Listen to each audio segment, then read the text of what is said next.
Chào mừng các bạn đã đến với series tường thuật trực tiếp các trận đánh ở trên Moscow thuộc chiến trường City 4 của H-Game. Trong video clip ngày hôm nay thì chúng ta sẽ cùng xem HBR, G27 và 24 chiến đấu như thế nào trên cái chiến trường này nhé.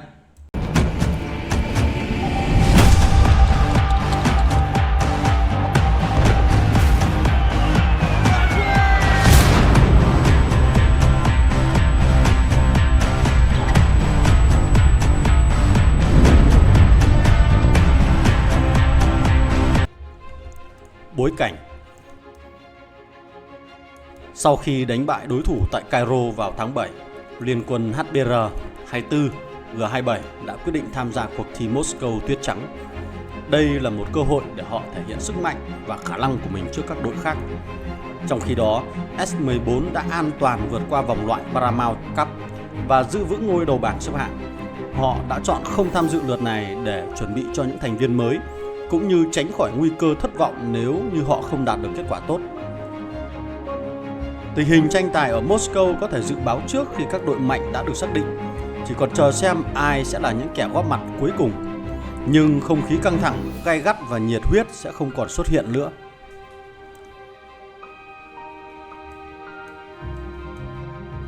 Kế hoạch của các bên.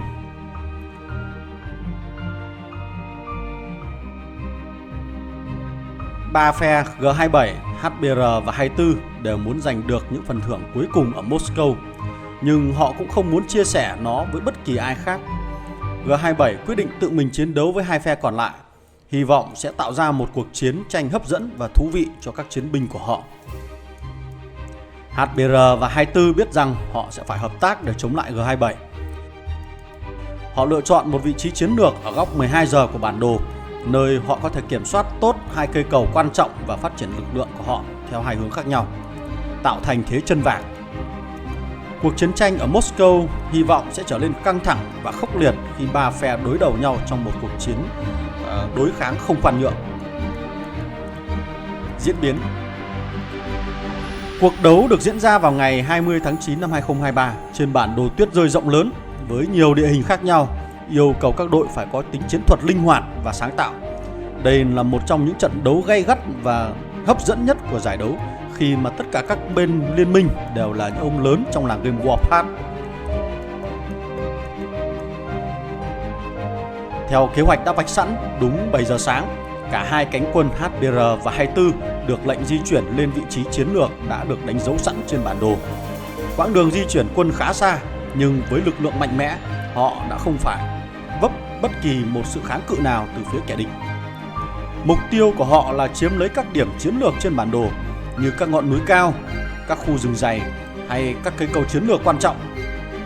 Bằng cách này, họ có thể kiểm soát được toàn bộ tình hình trên bản đồ và chuẩn bị cho cuộc tấn công quyết định vào safe zone của ZD và FBKA. Trong khi đó, ZD và FBAK cũng có một vài nhóm quân nhỏ tiến hành xuất kích từ safe zone chạy ra khiêu chiến, nhưng nhanh chóng bị đánh bật trở lại bên trong. Đây là một cuộc chiến thuật sai lầm của ZD và FBAK, khi mà họ đã để lộ ra những điểm yếu của mình và không thể nào tạo ra được áp lực cho HBR và 24. Thay vào đó, họ nên tập trung vào việc phòng thủ chặt chẽ safe zone của mình và chờ đợi cơ hội phản công khi HBR và 24 mắc phải sai lầm. Về phía G27, họ những tưởng rằng quân đội của HBR và 24 sẽ hành quân tiến về phía họ ngay trong những khoảnh khắc đầu tiên của cuộc đấu. Nhưng không khí vẫn im lặng như tờ, thỉnh thoảng chỉ có những tiếng gió rít mạnh trong bầu trời tuyết rơi trắng xóa. Trên blog cá nhân của một phóng viên chiến trường độc lập, người đã theo dõi sát sao cuộc chiến tranh giữa hai phe G27 và HBR 24 trong nhiều năm qua, ông viết rằng dù có nhiều tin đồn về một cuộc tấn công bất ngờ từ phía HBR và 24, nhưng thực tế là họ đang gặp nhiều khó khăn trong việc vận chuyển quân và vũ khí qua địa hình phức tạp và khắc nghiệt của khu vực này. Ông cũng cho biết G27 cũng không dễ dàng hơn khi họ phải đối mặt với sự thiếu hụt lương thực, nhiên liệu và đạn dược, cũng như sự bất ổn nội bộ giữa các nhóm chiến binh khác nhau. Ông kết luận rằng cuộc chiến tranh này không có triển vọng kết thúc trong thời gian ngắn và sẽ tiếp tục gây ra nhiều đau khổ cho người dân vùng này.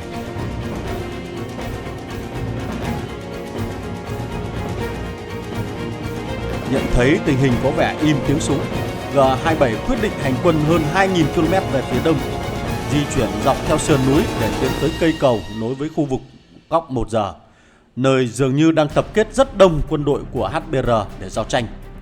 Đây là một quyết định táo bạo nhưng cũng rất nguy hiểm của G27. Nếu họ có thể chiếm được cây cầu và ra thiệt hại cho HBR, họ sẽ có lợi thế lớn trong cuộc chiến. Nhưng nếu họ bị phát hiện và bao vây bởi HBR-24, họ sẽ khó có cơ hội thoát khỏi vòng vây. Cuộc chiến bùng nổ vào lúc 11 giờ sáng ngày 20 tháng 9 năm 2023 khi G27 tuyên bố tấn công HBR. Trong những giờ đầu tiên của cuộc chiến, HBR đã có một số chiến thắng nhỏ khi gây ra được những tổn thất cho G27 trong một vài pha đụng độ ban đầu. Tuy nhiên, HBR không thể duy trì được lợi thế này khi G27 đã triển khai được quân lực lớn lao để đối phó. G27 đã dần dần đẩy lùi HBR, chiếm được nhiều căn cứ quan trọng của HBR và dồn HBR vào những hẻm núi, một vị trí khó khăn cho việc tấn công tổng lực. Bộ chỉ huy HBR đã quyết định thay đổi chiến thuật, kéo quân đội G27 vào vùng núi, nơi có địa hình hiểm trở và khó khăn cho việc tấn công. Mục tiêu của họ là tiêu diệt một lực lượng lớn đối phương, trong khi bảo vệ lại vị trí và sự chờ đợi hỗ trợ từ cánh quân 24 từ phía Tây. Vào buổi trưa ngày 20 tháng 9 năm 2023, quân đội 24 đã kịp thời tới giúp HBR thoát khỏi vòng vây của G27. Với sự hỗ trợ của nhân dân địa phương, quân đội HBR và 24 đã phối hợp tấn công và phá hủy nhiều căn cứ của G27, buộc kẻ thù phải lui về phía sau. Quân đội HBR và 24 không chỉ chiến đấu mà còn xây dựng lại cuộc sống cho những người dân bị ảnh hưởng bởi chiến tranh. Họ tiến sâu vào lãnh thổ của G27, tiến tới mục tiêu cuối cùng là cây cầu, nơi G27 đang gom góp lực lượng để phản công. Sau khi chiếm được địa bàn chiến lược của G27, quân đội HBR không dừng lại mà tiếp tục đẩy mạnh tiến công về phía nam. Họ đã khai thác tối đa lợi thế địa hình để xây dựng một tuyến đường tiếp vận an toàn nằm giữa hai dãy núi cao, nhằm bảo vệ cho cuộc hành quân của họ trong tương lai. Trong khi đó, G27 bị buộc phải rút lui và đóng quân trước cửa ngõ của Liên minh quân sự ZD, hy vọng có thể phục hồi lực lượng và chờ đợi cơ hội phản công. Ngày 21 tháng 9 năm 2023, trận chiến khốc liệt tiếp diễn tại vùng núi cao, nơi G27 đã đào sâu thành hệ thống phòng ngự chắc chắn để chống lại sự tấn công của Liên minh quân sự HBR và 24. Cuộc đối đầu kéo dài không ngừng nghỉ, khiến cả hai bên phải đổ máu và mồ hôi trong cơn lạnh giá. G27 có lợi thế về địa hình và hỏa lực, nhưng HBR và 24 lại có quyết tâm và tinh thần chiến đấu cao để chiếm lấy từng ngọn núi, từng con đường.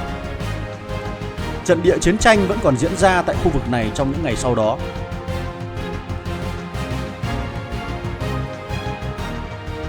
Kết quả: